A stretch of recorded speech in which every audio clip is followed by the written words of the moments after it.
నాతో పోటీకి ప్రభాస్ భయపడాలి, నేను భయపడను. కన్నడ స్టార్ హీరో దర్శన్ ఇంకోసారి నోరు జారారు. గతంలో కూడా చనిపోయిన పునీత్ రాజ్ కుమార్ గారి మీద అలాగే మాట్లాడి అందరి దృష్టిలో విలన్ అయ్యారు. ఇప్పుడు సలార్ మీద కూడా కొన్ని కామెంట్స్ చేశారు. ఈయన్ని కన్నడలో తప్ప తెలుగులో కానీ బయట కానీ పెద్దగా మార్కెట్ లేని హీరో. ఈయన ఫోటో చూపించి అడిగినా మన తెలుగులో పెద్దగా ఎవరో గుర్తుపట్టరు. కానీ కన్నడ ఫిలిం ఇండస్ట్రీలో మాత్రం ఈయన పెద్ద స్టార్. ఇక్కడ పవన్ కళ్యాణ్ ఎన్టీఆర్ సినిమాలకు ఫస్ట్ డే ఎలా సెలబ్రేట్ చేస్తారో దర్శన్ సినిమాలకి కూడా కర్ణాటకలో అలాగే సెలబ్రేట్ చేస్తారు. అక్కడ దర్శన్ ని డి బాస్ అని పిలుస్తారు. ఆయన అక్కడ ఎంత పెద్ద హీరో అయినా కానివ్వని, కానీ మన సినిమాల గురించి హీరోల గురించి మాట్లాడినప్పుడు కాస్త జాగ్రత్తగా మాట్లాడాలి. అసలు ఏమైందంటే దర్శన్ నటిస్తున్న కటేరా సినిమా డిసెంబర్ 29న రిలీజ్ కాబోతుంది. కర్ణాటకలో ఈ సినిమాకి అంచనాలు బాగానే ఉన్నాయి, బడ్జెట్ కూడా బాగానే పెట్టారు. మొన్న ఈ సినిమా ప్రమోషన్ లో ఒక రిపోర్టర్ అడిగాడు, మీ సినిమా కంటే వారం రోజుల ముందు సలార్ దుంకి రిలీజ్ కాబోతున్నాయి, మీ సినిమాకి ఏమైనా థియేటర్ ప్రాబ్లం ఉండొచ్చా అని అడిగారు.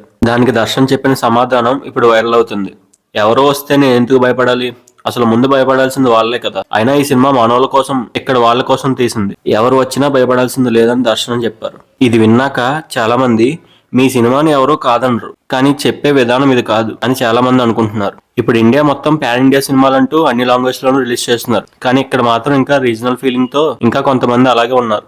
ఈ వీడియోని ఇంకొంతమందికి చేరేలా వీడియోని షేర్ చేయండి.